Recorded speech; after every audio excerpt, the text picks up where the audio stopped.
Side खबरों के लिए सब्सक्राइब करें फ्लेम मीडिया और उसके बाद बेल आइकन को प्रेस करें ताकि सबसे पहले आपको मिले एक्सक्लूसिव खबरें।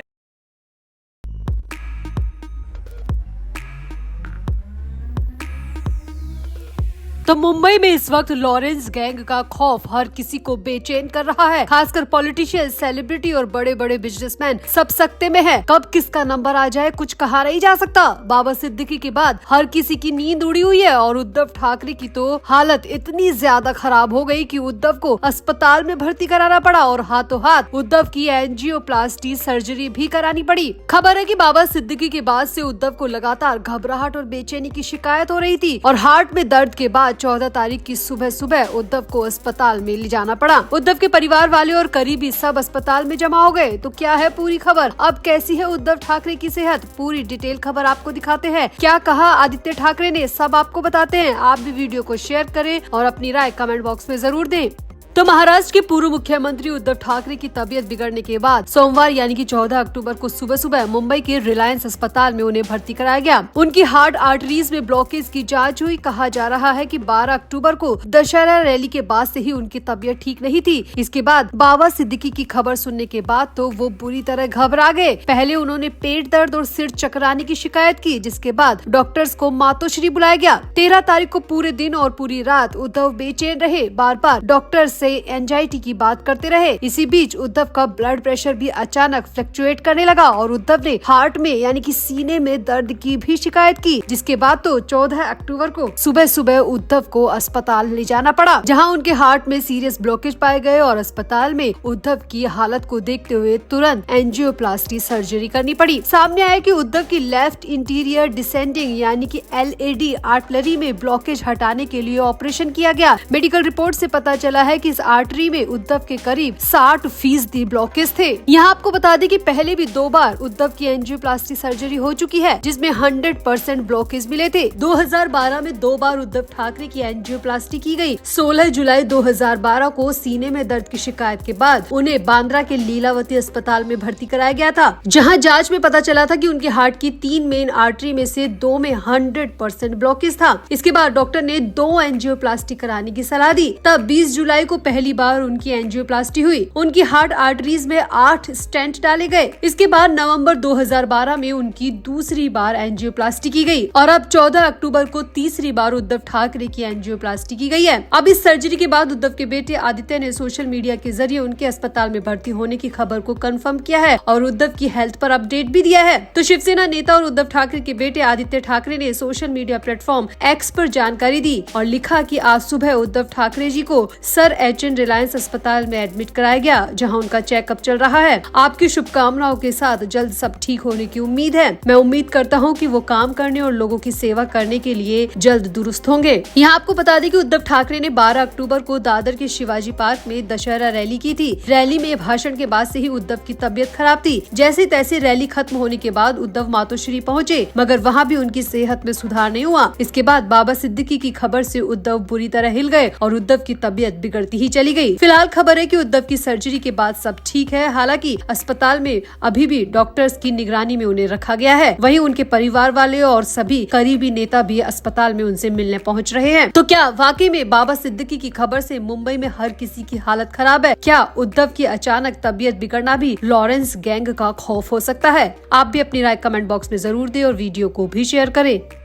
तो महाराष्ट्र की एकनाथ शिंदे सरकार ने ठाकरे परिवार से स्मिता ठाकरे को महाराष्ट्र फिल्म डिवीजन पॉलिसी का चेयरमैन नियुक्त करके हर किसी को हैरान कर दिया। शिंदे का ये राजनीतिक दाव विधानसभा चुनाव से पहले चर्चा का विषय बन गया है। चर्चा की 2 बड़ी वजह है। पहली वजह स्मिता ठाकरे का परिवार से पुराना जुड़ाव और चर्चा की दूसरी वजह लंबे वक्त बाद स्मिता ठाकरे की सार्वजनिक जीवन में अचानक से एंट्री होना। हालांकि इस पूरी कवायद में सवाल उठ रहा है कि क्या स्मिता के जरिए एकनाथ शिंदे मुंबई की सियासत में संजीवनी हासिल करने की कोशिश कर रहे हैं। तो पहले आपको बताते हैं कि आखिर स्मिता ठाकरे है कौन। तो बाला साहब ठाकरे के 3 बेटे हैं। सबसे बड़े बिंदु माधव, उसके बाद जयदेव और उसके बाद उद्धव ठाकरे। स्मिता बीच वाले बेटे जयदेव ठाकरे की पत्नी रही है। जयदेव ठाकरे और स्मिता के 2 बच्चे भी हैं। जयदेव ने 2004 में स्मिता को छोड़कर दूसरी शादी कर ली थी। हालांकि कहा जाता है कि स्मिता ठाकरे बाला बाला साहब ठाकरे की सबसे पसंदीदा बहू थी और बेटे जयदेव के तलाक के फैसले से बाला साहब ठाकरे अपने बेटे से जीवन भर नाराज रहे थे, आखिरी सांस तक नाराज रहे थे।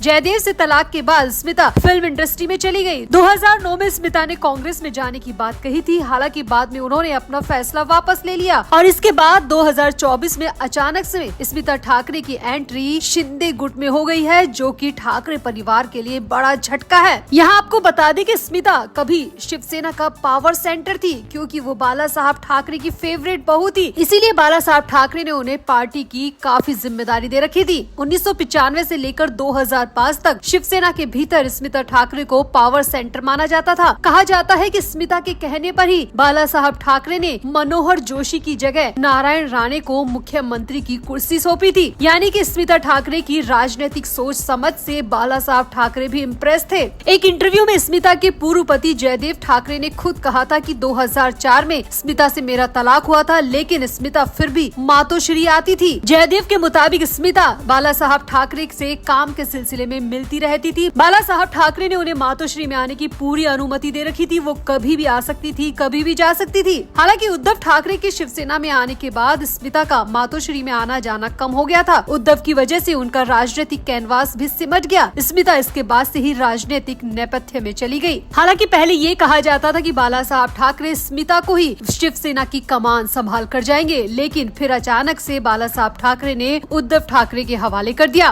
तो स्मिता के जरिए एकनाथ शिंदे क्या क्या साधना चाहते हैं, क्या क्या चीजें हासिल करना चाहते हैं, वो भी समझ लीजिए। तो शिंदे की पहली कोशिश ठाकरे की विरासत पर है। शिवसेना में बगावत के बाद एकनाथ शिंदे को सीएम की कुर्सी के साथ साथ पार्टी की कमान भी मिल गई। शिंदे अभी महाराष्ट्र के मुख्यमंत्री है, साथ ही शिवसेना के प्रमुख है। शिवसेना की तीर कमान भी उन्हीं के पास है। शिंदे की कोशिश अब ठाकरे की विरासत को भी साधने की है। शुरू में उन्होंने इसके लिए राज ठाकरे से संपर्क किया, लेकिन राज की डिमांड काफी ज्यादा थी। शिंदे अभी उस स्थिति में नहीं है कि राज को अपने पास रख सके। ऐसे में कहा जा रहा है कि स्मिता के जरिए एकनाथ शिंदे ठाकरे की विरासत को भी जोड़ने की कवायद कर रहे हैं। दूसरी शिंदे की कोशिश है मुंबई में परफॉर्मेंस सुधारने की रणनीति। तो एकनाथ शिंदे की शिवसेना ने भले ही लोकसभा में 7 सीटों पर जीत हासिल की, लेकिन उसे मुंबई की सिर्फ एक ही सीट पर जीत मिल पाई, वो भी 48 वोटों के बेहद कम मार्जिन से। शिंदे को मुंबई की 2 सीटों पर करारी हार का सामना भी करना पड़ा। मुंबई और मुंबई सब अर्बन में विधानसभा की 36 सीटें हैं। शिवसेना के लिए ये सीटें हमेशा अहम रही है। ऐसे में कहा जा रहा है कि स्मिता को जोड़कर शिंदे अपनी इस परफॉर्मेंस को सुधारने की कोशिश में हैं। वहीं तीसरी सबसे बड़ी कोशिश है गद्दारी टैग से छुटकारा पाने की। जी हाँ, शिवसेना में बगावत के बाद उद्धव ठाकरे खुद एकनाथ शिंदे और उनके समर्थक विधायकों पर गद्दारी के आरोप लगाते रहे हैं। उद्धव गुट का पूरा कैंपेन ही इसी पर आधारित है। शिंदे स्मिता के जरिए ये बताने की कोशिश करना चाहते हैं कि शिवसेना में बगावत उन्होंने मजबूरी में की थी। एक इंटरव्यू में स्मिता ने भी कांग्रेस और शरद पवार के साथ जाने पर उद्धव को निशाने पर लिया था। तो कुल मिलाकर फिलहाल तो एकनाथ शिंदे ने स्मिता ठाकरे को महाराष्ट्र फिल्म डिवीजन पॉलिसी का चेयरमैन बना दिया है और इस खबर के बाद उद्धव ठाकरे और राज ठाकरे के घर में घमासान मचना तय है। तो क्या आपको लगता है कि स्मिता ठाकरे के जरिए एकनाथ शिंदे अपनी ये तीनों रणनीति पूरी कर पाएंगे? क्या शिवसेना की विरासत पर कब्जा कर पाएंगे, मुंबई में परफॉर्मेंस सुधार पाएंगे और क्या गद्दारी के टैग से छुटकारा स्मिता ठाकरे एकनाथ शिंदे को दिलवा पाएगी? आपकी क्या राय है? आप भी कमेंट बॉक्स में जरूर बताएं, वीडियो को भी शेयर करें।